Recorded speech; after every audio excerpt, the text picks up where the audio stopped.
चलिए दोस्तों, अब हम लोग देखते हैं मोल प्रभाज, जिसे कहते हैं मोल फ्रैक्शन। तो मोल प्रभाज क्या होता है? तो अगर आपको मोल प्रभाज और इसके और भी वीडियो आपको देखने हैं तो आप शुरुआत से बिलियन चैप्टर देख सकते हैं। प्रत्येक पार्ट आपको पढ़ाया गया है, आप पीछे देख सकते हैं, तब जाके ये और अच्छी चीज आपको समझ में आएगा।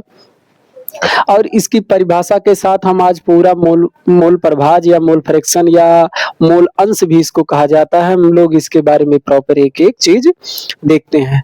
कहते हैं कि अच्छी बातें और अच्छी किताबें जल्दी समझ में नहीं आती हैं, उसके लिए क्या वक्त लगाना पड़ता है। तो अगर आप वक्त देंगे तो हम आपको ये मोल प्रभाज बहुत अच्छे से समझा पाएंगे। तो चलिए देखते हैं मोल प्रभाज क्या है। इसकी परिभाषा बहुत ही आसान है कि किसी चलिए परिभाषा देख लीजिए इसकी, कि इसकी परिभाषा होती है कि विलयन में उपस्थित विलय तथा विलायक के मोलों की संख्या तथा उसी विलयन में उपस्थित विलय तथा विलायक के कुल मोलों की संख्या के अनुपात को विलयन का मोल प्रभाज कहते हैं।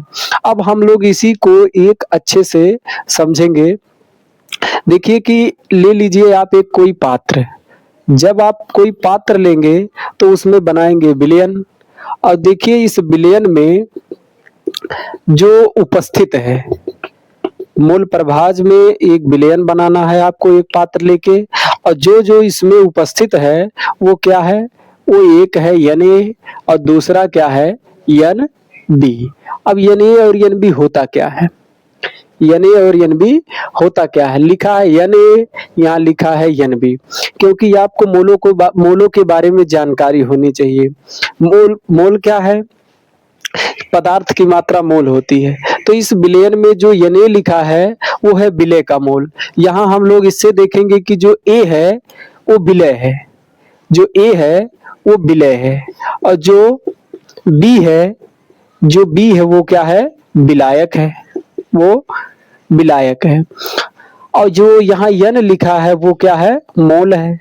तो ये प्रॉपर आपको समझ में आएगी, बस आप ध्यान से देखिए और समझने की कोशिश करिए कि हमने एक विलयन का पात्र लिया, उसमें विलयन बनाया है जिसमें उपस्थित एन ए और एन बी है।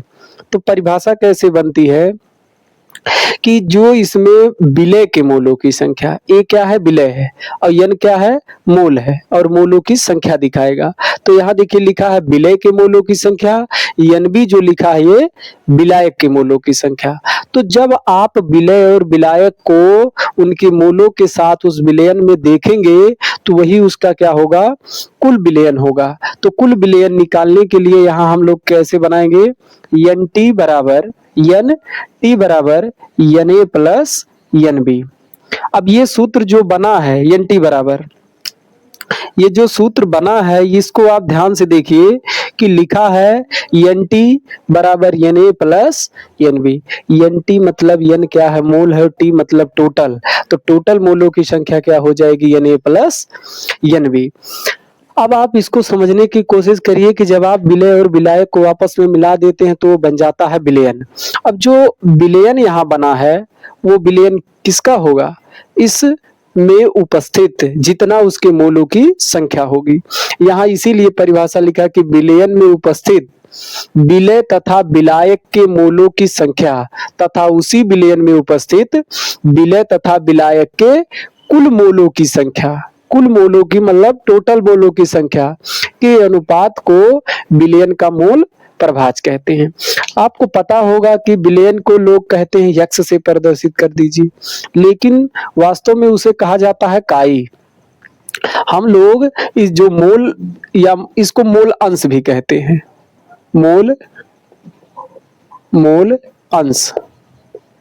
अब या मोल प्रभाज कहिए या मोल अंश कहिए या इंग्लिश में आप इसको मोल फ्रैक्शन कह सकते हैं। और इसको जो प्रदर्शित करते हैं वो प्रदर्शित करते हैं ऐसे यक्स होगा और एक ऐसे तिरछा बनता है, इसको हम लोग कहते हैं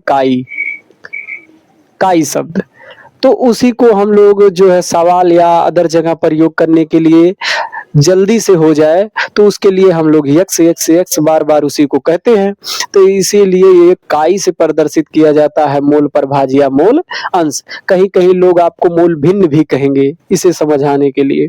तो ठीक है, वही चीज है, नाम इसका तमाम है, बन सकता है। तो मोल प्रभाज, मोल फ्रैक्शन, मोल अंश प्रदर्शित काई से करते हैं। परिभाषा आपको हमने प्रॉपर समझा दिया। अगर आपको ये ना समझ में आए तो एक बार आप इस वीडियो को फिर दोबारा देखिए।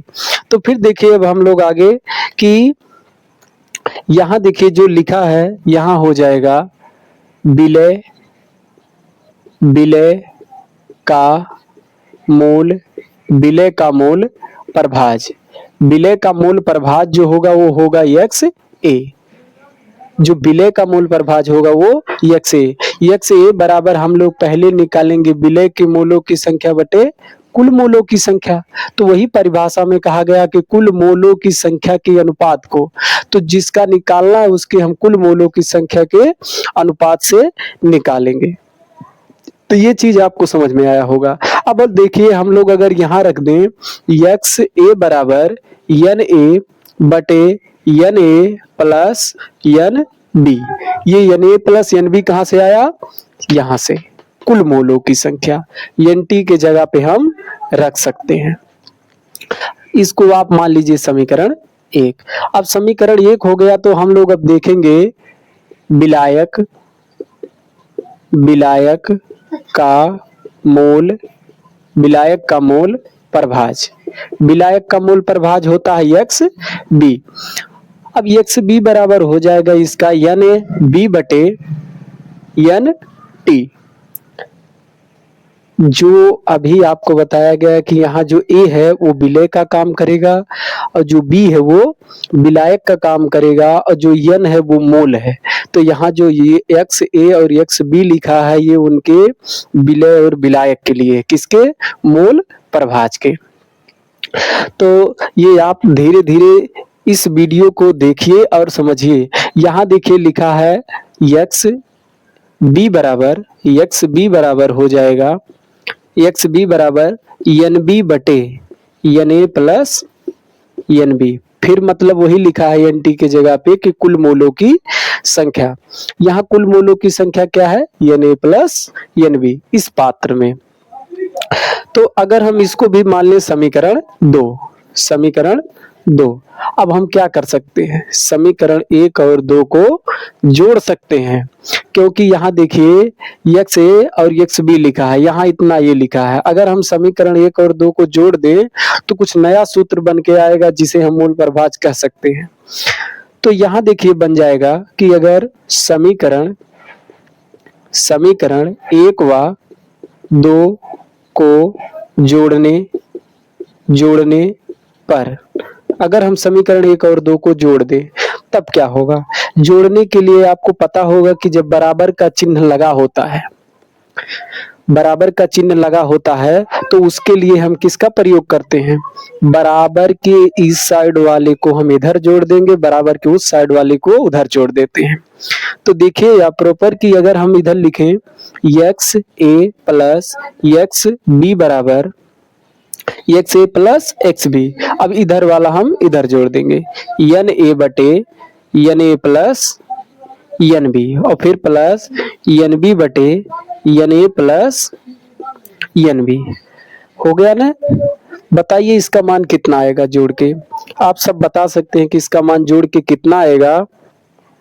तो यहाँ देखिए लिखा है N A N B, N A plus N B, N A plus N B.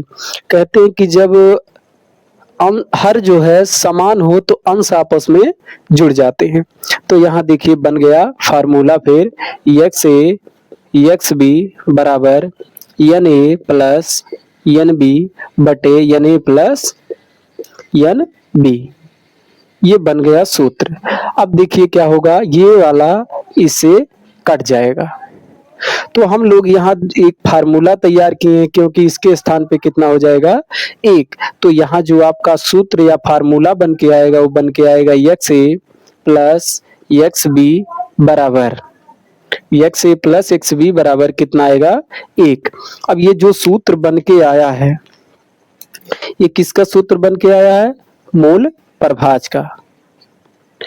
तो आज के बाद अगर कोई भी व्यक्ति आपसे ये पूछ ले कि मूल प्रभाज का मान कितना होता है, तो आप कितना बताएंगे? 1।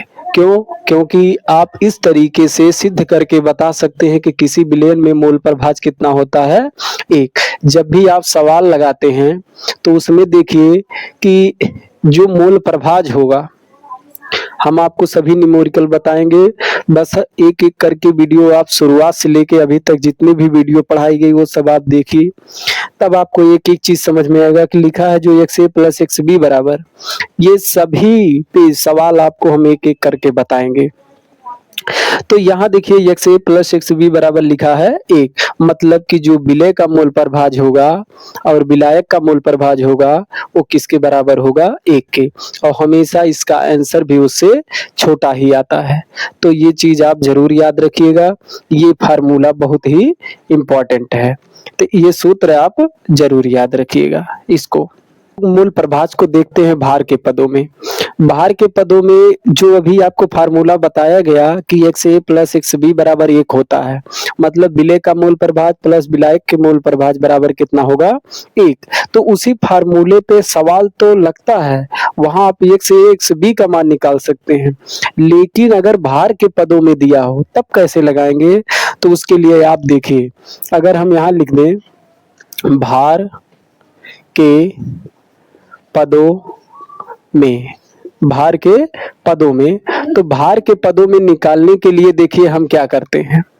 भार के पदों में निकालने के लिए कि अगर आपको एक फार्मूला बताया गया था कि अगर लिखा हो मान लीजिए एन बराबर डब्ल्यू ए बटे यम, लिखा हो यहाँ एन बराबर डब्ल्यू बटे यम, ये फार्मूला होता है मोल बराबर भार बटे अणुभार का। हमने आपको मोलरता जब पढ़ाया था तो उसमें ये फार्मूला लगाया गया था कि मोल बराबर भार बटे अणुभार।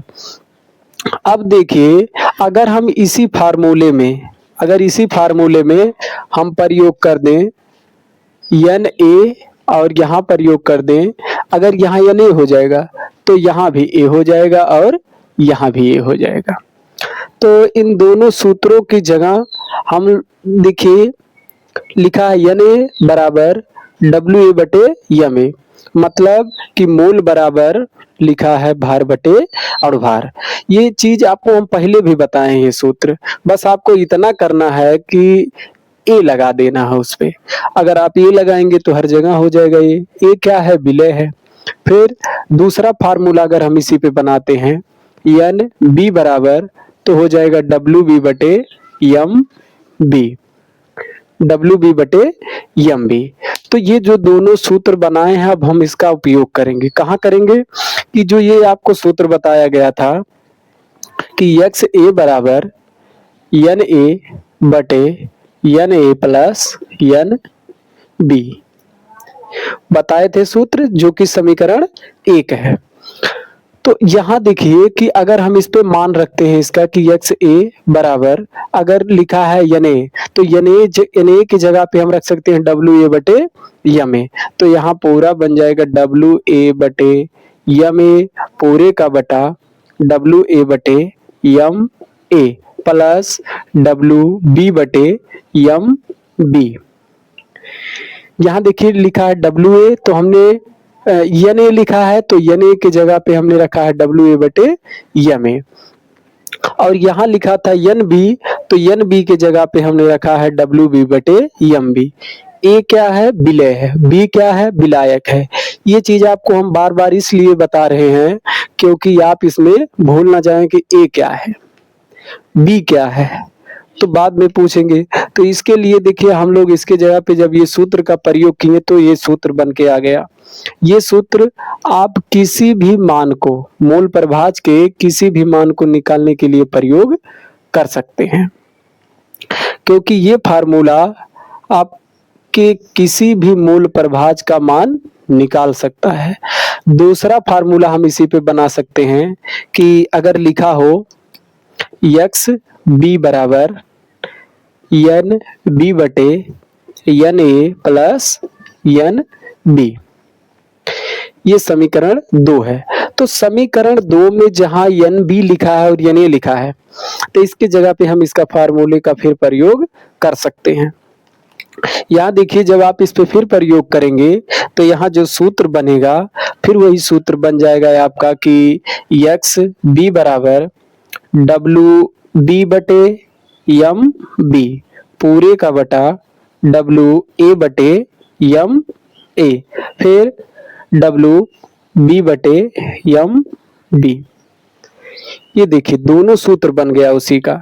अब ये जो दोनों सूत्र आपको बता दिए हैं, ये मोल प्रभाज के किसी मान को भी निकाल सकते हैं। हम आपको जब इस पे न्यूमेरिकल बताएंगे तो आप वो वीडियो जरूर देखिएगा, क्योंकि इस पे जो हल करना है सवाल को वो थोड़ा कठिन होता है, लेकिन बहुत आसान शब्दों में हम आपको बताएंगे, जो कि आप एक बार में ही बड़े से बड़े कैलकुलेशन को छोटे में कर सकते हैं इस क्वेश्चन पे, इस फार्मूले पे। तो ये फार्मूला आप दोनों जरूर याद रखिएगा। मूल प्रभाज को पीछे से आप एक बार शुरू से देखिए, पूरी वीडियो आपको समझ में आएगी। चलिए दोस्तों, अब हम लोग देखते हैं हेनरी का नियम। अगर आपको हेनरी का नियम देखना है तो कुछ चीजों को आपको प्रॉपर समझना होगा। कि लोग कहते हैं कि कुछ दरों में क्या आप गैस को घोल सकते हैं? हाँ, हम कहते हैं हाँ घोल सकते हैं। कैसे? दाब के माध्यम से। देखिए, अगर हम किसी गैस को दरों में घोलना चाहते हैं तो वो केवल दाब ही एक ऐसा माध्यम है जिसके द्वारा वो घोला जा सकता है। तो उसमें देखिए, अगर हेनरी के नियम की बात की जाए तो वो जो दाब लगा के उसमें गैस भरी जाती है, जैसे कि आप जब एक बोतल ठंडा लाते हैं दुकान से, तो जब आप उसको खोलते हैं तो एक आवाज आती है इस तरीके की, मतलब कि उसमें कुछ गैस भरी गई है। वो गैस किस माध्यम में भरी गई है और किसके द्वारा भरी गई है? तो उसमें भरा गया है दाब के माध्यम से गैस। उस दरों में जितना आप दाब लगाते जाएंगे उतने गैस घुलती जाएगी, लेकिन वो भी आंशिक रूप से। इतना ना दाब लगा दीजिए कि वो फट जाए, है ना। तो इस चीज को हम सूत्र, सवाल, परिभाषा, जो कि आपके क्लास 12 के एनसीईआरटी चैप्टर से इम्पोर्टेंट है, तो ये चीज आप ध्यान से देखिए।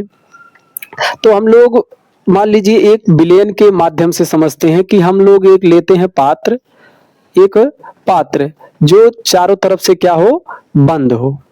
जब आप एक पात्र लेते हैं, वो समझिए कि चारों तरफ से क्या हो, बंद हो। अगर वो चारों तरफ से बंद रहेगा तो उसमें गैस हम आसानी से घोल सकते हैं। वो भी कैसे? दाब के माध्यम से। तो यहाँ देखिए कि अगर इस पात्र में हमको मान लीजिए CO2 गैस घोलनी है। कौन सी गैस? CO2 गैस हमको इस पात्र में घोलनी है, तो वो हम किसके माध्यम से घोल सकते हैं? वो गैस, ये जो गैस घोली गई है इसमें, वो गैस केवल हम लोग दाब के माध्यम से घोल सकते हैं। दाब, P प्रेशर, दाब के माध्यम से कार्बन डाइऑक्साइड गैस को हम जल में घोल सकते हैं। जैसे जल में देखिए क्या होता है कि ऑक्सीजन गैस घुली होती है। कैसे घुली होती है? दाब के माध्यम से। कुछ प्रेशर होता है।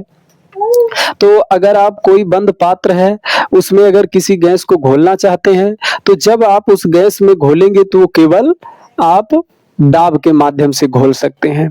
तो इसी चीज को हम लोग समझने के लिए एक एक करके हम फार्मूला और इसके और न्यूमेरिकल भी देखेंगे। यहाँ लिखा है कि इसके अनुसार, इनके अनुसार, इस नियम के अनुसार, इसके अनुसार स्थिर ताप पर, स्थिर मतलब रुका हुआ टेम्परेचर हो, तो स्थिर ताप पर किसी गैस की दरों में जो विलयता होगी, वो दरों अथवा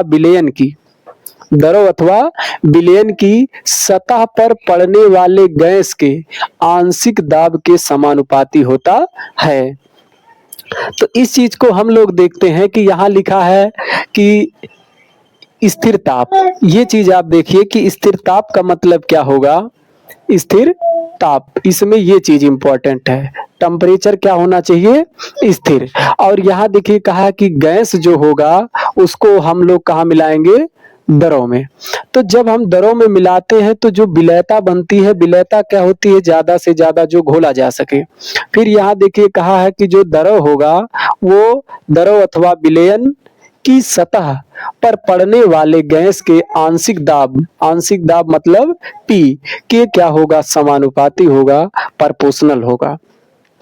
तो इस फार्मूला को आपको बनाने के लिए यहाँ देखना पड़ेगा कि होगा यहाँ यम प्रोपोर्शनल पी। यम क्या है, अभी हम आपको यहाँ लिख के दिखा देंगे। यम क्या है, घुली हुई पदार्थ की मात्रा, और जो पी है उसमें वो क्या है, आंशिक दाब। मतलब कि जो यम प्रोपोर्शनल पी लिखा है, यम प्रोपोर्शनल पी, उसका मतलब क्या है।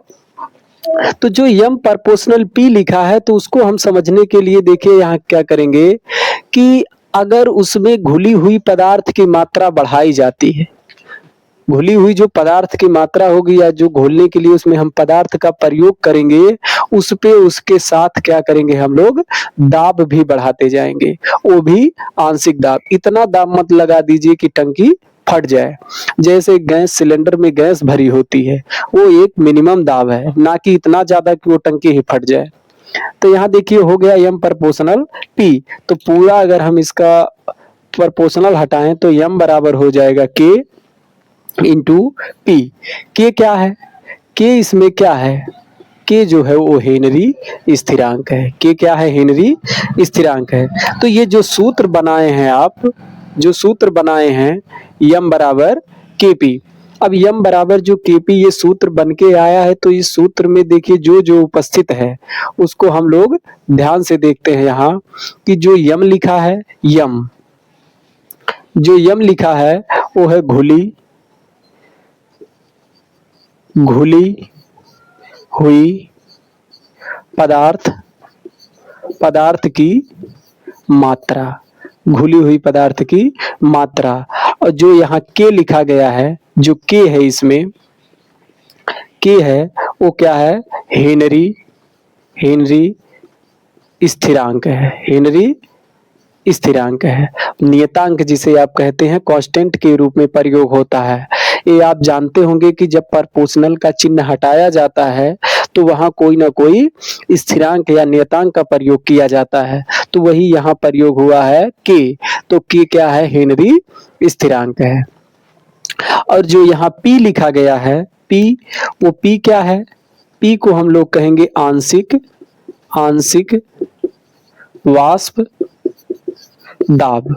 आंशिक वाष्प दाब, आंशिक वाष्प दाब क्यों कह रहे हैं, क्योंकि आपको टेम्परेचर जो है वो मिनिमम लगाना है, थोड़ा सा लगाना है, इतना ज्यादा नहीं। आंशिक रूप से मतलब कम दाब लगाना है, ज्यादा दाब नहीं कि ये टंकी ही फट जाए।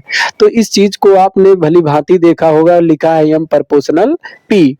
कब, जब स्थिर ताप होगा तो किसी गैस की दरों में जो विलेयता होगी, जितनी मात्रा आप घोल सकते हैं, वो दरों अथवा विलयन की सतह पर पड़ने वाले गैस के आंशिक दाब के क्या होगा, समानुपाती होगा। तो जिसे हम कहेंगे यम प्रोपोर्शनल पी।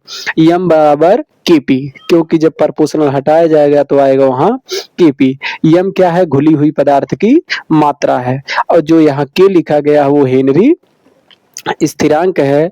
और जो पी है वो क्या है, आंशिक वाष्प दाब है। आप उसको आंशिक वाष्प दाब कह सकते हैं। तो ये चीज आपने अच्छे से देखा होगा। लेकिन यहाँ थोड़ा सा और कि किसी गैस का वाष्प अवस्था में आंशिक दाब पी उस विलयन में मोल अंश के भी समानुपाती होता है। मतलब कि जो ये लिखा है ये वाली परिभाषा कि क्योंकि यहाँ देखिए जो ये पात्र में रखा गया है उसका कुछ मोल अंश भी होगा, मोल प्रभाज भी होगा। तो उसको हम निकालने के लिए इस परिभाषा को देखेंगे कि किसी गैस का वाष्प अवस्था में आंशिक दाब पी उस विलयन में मोल अंश के क्या होता है, समानुपाती होता है। तो यहाँ इस तरीके से हम देख सकते हैं कि किसी गैस का वाष्प अवस्था में आंशिक दाब पी के मोल अंश के क्या होगा, समानुपाती होगा। अवस्था में आंशिक दाब पी आंशिक दाब P उस विलयन में गैस के मूल अंश के क्या होता है, समानुपाती होता है। तो यहाँ जो x है वो x नहीं, वो काई है, और काई मतलब मोल प्रभाज है। मतलब जो उसका आंशिक दाब होगा वो मोल प्रभाज के क्या होता है, समानुपाती है। ये भी आप इसमें बता सकते हैं। तो जब हम इस फार्मूले में प्रोपोर्शनल का चिन्ह हटाते हैं तो लाते हैं K into H into x. आप कहेंगे भैया यहाँ K लिखे हैं, यहाँ KH लिखे हैं, इसका क्या मतलब है? तो हम यही कहेंगे कि ये और ये चीज दोनों सेम है, एक ही है, हेनरी स्थिरांक है। बस जो यहाँ H लिखा गया है, क्योंकि जब आप हेनरी लिखते हैं H तो H अक्षर आता है, तो इसीलिए यहाँ लिख दी है बस KH। तो यहाँ लिखा P प्रोपोर्शनल X, तो P बराबर क्या हो जाएगा, KH इंटू एक्स। तो ये बन गया फार्मूला। तो यहाँ अगर आप KH का मान निकालते हैं, KH, तो P बटे क्या हो जाएगा, x। तो ये फार्मूला जो आप बनाए हैं दोनों, ये भी वही है। बस आपको इतना याद रखना है कि जो इसमें मोल प्रभाज होगा, जो इसमें मोल प्रभाज होगा वो आंशिक दाब P के क्या होता है, समानुपाती होता है। तो इसमें फिर हम वही लिखेंगे कि जो P है, जो P है वो क्या है, आंशिक वाष्प दाब, आंशिक वाष्प दाब। जो इसमें KH है वो फिर वही लिखेंगे हम कि हेनरी स्थिरांक है, हेनरी स्थिरांक है। और जो इसमें x लिखा गया है, x गैस के रूप में होगा। यहाँ भी आप लिख सकते हैं कि ये गैस के रूप में होता है, जो भी गैस आप उस विलयन में घोलेंगे वही चीज। तो x जो है वो क्या है, मोल अंश है, मोल प्रभाज है, मोल अंश है। मतलब उसके मूल अंश के क्या होता है, समानुपाती होता है। तो इन फार्मूलों को आप जरूर याद रखिएगा, क्योंकि इन पे सवाल अक्सर पूछे जाते हैं। और सबसे ज्यादा तो सवाल इस पे पूछा जाता है जो मोल प्रभाज के क्या है, समानुपाती है। अगर हम इसको ग्राफ के माध्यम से देखें, तो ग्राफ के माध्यम से देखने के लिए आपको यहाँ हम बता दें कि ऐसे ग्राफ के लिए आपको एक फार्मूला याद करना पड़ेगा, y बराबर mx प्लस सी। अब कहेंगे भैया ये y बराबर mx प्लस सी क्या है, हम मैथ पढ़ते हैं, हम मैथ नहीं भी पढ़ते हैं। तो हम यही कहेंगे कि y बराबर mx प्लस सी जो लिखा है एक सरल रेखा का ग्राफ है। इस पे आप एक सरल रेखा का ग्राफ बना सकते हैं। अगर इस पे तुलना किया जाए तो जो y लिखा है, जो यहाँ y लिखा है, तो y के जगह पे हम क्या लिख सकते हैं, y लिखा है, फिर तो y की जगह पे हम क्या लिख सकते हैं, यहाँ से y के जगह पे हम t लिख सकते हैं। यहाँ लिख लीजिए अच्छा पहले कि y बराबर mx प्लस सी से, y बराबर mx प्लस सी से तुलना करने पर y बराबर mx प्लस सी से तुलना करने पर, तो ये आप जरूर याद रखिए, ये सरल रेखा के लिए इस ग्राफ का प्रयोग किया जाता है। तो हम लोग देखेंगे कि इसको ग्राफ पे आप कैसे दिखाएंगे। यहाँ लिखा है P प्रोपोर्शनल x, P बराबर KH इंटू एक्स। अगर हम P के जगह पे, y के जगह पे अगर हम P रखें, KH के जगह पे क्या रखें हम mx, फिर x के जगह पे क्या रखा जाए, c। तो इसको आप ध्यान से देखिए। तो ग्राफ बनाने के लिए यहाँ आप प्रयोग करेंगे तो y बराबर किसको लिखेंगे हम, P, फिर फिर mx बराबर जो हो जाएगा इसमें mx बराबर वहां लिख सकते हैं KH, फिर हम c के जगह पे क्या लिख सकते हैं, x, जो कि एक गैस के रूप में है। ये हो गई तुलना। फिर से देख लीजिए कि अगर हम y के जगह पे तुलना करें तो देखिए लिखा है यहाँ P के जगह y के जगह पे हो गया P, KH के जगह पे हो गया mx, c के जगह पे क्या लिखेंगे हम, c के जगह पे लिखेंगे x। कहेंगे भैया यहाँ तो इंटू लगा है, यहाँ प्लस लगा है। तो ग्राफ के लिए इसको हम प्लस में ही मानेंगे, क्योंकि हमें दिखाना है केवल अक्ष पे, आपको पता है कि एक x अक्ष होता है, एक y अक्ष होता है। आपने निर्देशांक ज्यामिति भली भांति और अच्छे से पढ़ा होगा कि उसमें एक x अक्ष और दूसरा y अक्ष होता है और बीच में मूल बिंदु होता है। देखिए कैसे आप इस ग्राफ को देखेंगे कि अगर हम बनाएं एक सरल रेखा का ग्राफ, सरल रेखा का ग्राफ, तो सरल रेखा का ग्राफ कुछ इस प्रकार बनता है, इस प्रकार। तो जो सरल रेखा का ग्राफ बना है, तो इस साइड हम लोग क्या प्रयोग करेंगे, आंशिक आंशिक दाब P, आंशिक दाब P, और यहाँ होता है मूल प्रभाज, मूल प्रभाज x। तो ये दोनों लाइन जो लिखा है, तो एक ये लाइन दिखाएगी, इसको हम लोग क्या कहते हैं, y अक्ष, और इसको क्या कहते हैं, x अक्ष। अगर इधर बढ़ा दिया जाए और इधर बढ़ा दिया जाए तो प्रॉपर एक निर्देशांक ज्यामिति बन जाएगा। अब आपको ये भी पता होगा कि इस ग्राफ को हम एक सरल रेखा का नाम भी देते हैं। तो यहाँ देखिए कि अगर हम इसके जगह पे y के जगह पे क्या दिखा दें, P, तो यहाँ देखिए ये इसको P दिखा दिया गया है। और C के जगह पे जहाँ x लिखा गया है, तो C के जगह पे हम लोग क्या लिखे हैं, मूल प्रभाज x। अब बचा है mx। mx हमेशा हेनरी के नियम में जो उसके kh का मान होता है, हम लोग एक स्लोप में रखते हैं, ढाल के रूप में। तो बस अब हम लोग यहाँ देखिए कि इस नियम को हम लोग इस स्लोप या ढाल के रूप में रखेंगे, तो जो यहाँ KH है वो एक क्या है, ढाल के रूप में रहता है। ढाल मतलब यहाँ से धीरे धीरे धीरे ऐसे बैठता हुआ चला जाएगा। तो इस ग्राफ को हम लोग अच्छे से देखेंगे और समझेंगे। तो अगर आपको ये जानना है तो आप शुरू से इस वीडियो को एक बार और देखिए, हर चीज आपको प्रॉपर समझ में आएगी। हेनरी के नियम की सीमाएं क्या होती हैं। अगर आप लोग ये सोच रहे हो कि हर वीडियो में मैं यहाँ पहले से ही लिख देता हूँ फिर उसके बाद बताता हूँ, तो ऐसी बात कुछ नहीं है। मैं लिख के भी आपको बता सकता हूँ, बस इसलिए ऐसा करता हूँ कि जो वीडियो है वो थोड़ा जल्दी हो जाए, क्योंकि यहाँ देखिए लिखने के बाद मैं जल्दी से बता पाता हूँ, लेकिन अगर यहाँ एक एक अक्षर में लिखूंगा तो वही वीडियो बहुत लेंदी हो जाएगी, जो कि कुछ बच्चों को बोरिंग लगता है।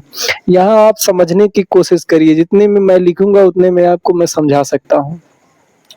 चलिए देखिए, लिखा है हेनरी के नियम की सीमाएं। हेनरी के नियम की सीमाएं क्या क्या हो सकती हैं, उसमें देखिए क्या लिखा है कि यह केवल तन विलयन पर लागू होता है। तन विलयन मतलब कि जो विलयन हल्का होता है उसे तन विलयन कहते हैं। तो फिर यहाँ देखिए लिखा है कि यह केवल उच्च तथा निम्न ताप पर कार्य करता है। अब आप टेम्परेचर किसी को इतना नहीं दे सकते। हेनरी के नियम में आपको टेम्परेचर ना तो बहुत ज्यादा रखना है, ना तो बहुत कम रखना है, ना तो ताप बहुत ज्यादा रखना है, ना तो बहुत कम रखना है। एक मिनिमम ताप होना चाहिए, जिसमें परिभाषा में आपको लिखवा दिए हैं कि स्थिर ताप पर।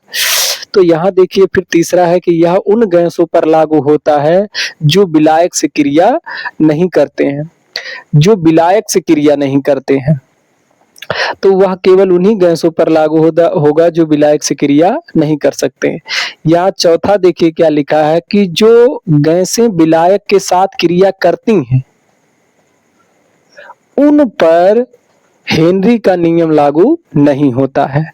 और अगर हम पांचवें की बात करें तो यह केवल गैसों पर लागू होता है, यह केवल गैसों पर लागू होता है। तो इसमें आप पांचवा भी जोड़ सकते हैं कि यह केवल गैसों पर लागू होता है, यह केवल गैसों पर लागू होता है। तो इसे आप पांचों को याद कर सकते हैं। अगर आपको चार ही याद हो जाए तब भी आप याद करिएगा, क्योंकि इनकी सीमाएं में आप 3-4 लिख सकते हैं कि यह केवल तन विलयन पर लागू होता है, यह केवल उच्च तथा निम्न ताप पर कार्य करता है, यह उन गैसों पर लागू होता है जो विलायक से क्रिया नहीं करते हैं, और जो विलायक से क्रिया कर भी लेते हैं वो हेनरी पर लागू नहीं होंगे, और यह केवल गैसों पर लागू होता है। कौन? हेनरी का नियम। अगर आपको इसका अनुप्रयोग देखना है, अनुप्रयोग के लिए अनुप्रयोग वो भी किसका अनुप्रयोग? अनुप्रयोग। अगर आपको देखना है अनुप्रयोग, वो भी हेनरी के नियम का, तो ये किस किस पर लागू हो सकता है या इसका अनुप्रयोग कहाँ कहाँ किया जा सकता है? आपने गोताखोर का नाम सुना होगा। गोताखोर समंदर के अंदर रहते हुए भी सांस अच्छे से ले सकते हैं। क्यों? क्योंकि जो जिस दाब के माध्यम से उसमें गैस भरी गई है, वो पानी के अंदर उतने ही नीचे जितना ही जाएंगे, वो पानी का दबाव बढ़ता जाता है, सिलेंडर पे दाब बढ़ता जाता है, तो गैस के माध्यम से इस पे लागू होता है। तो इसमें हम परिभाषा इनकी लिख सकते हैं, गोताखोरों द्वारा गोताखोरों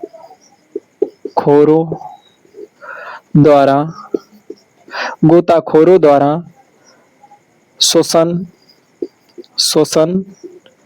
करने में गोताखोरों द्वारा शोषण करने में इसका प्रयोग किया जाता है। दूसरा हम लोग देखेंगे शीतल पेय पदार्थ का मतलब ठंडा वाटर या ठंडा, जो ठंडे की बोतल या शिकंजी, आप कुछ भी कहिए, जो शीतल हो, ठंडा हो, तो शीतल पेय पदार्थ में जो गैस दाब के माध्यम से उस बोतल में भरी गई है। और तीसरा होता है फेफड़ों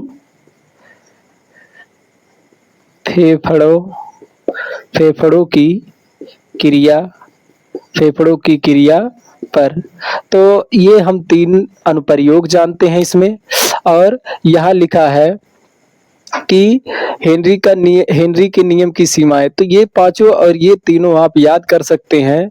तो यहाँ देखिए कि यहाँ रहेगा फेफड़ों की क्रिया पर, तो ये चीज आप लिख लीजिएगा, फेफड़ों की क्रिया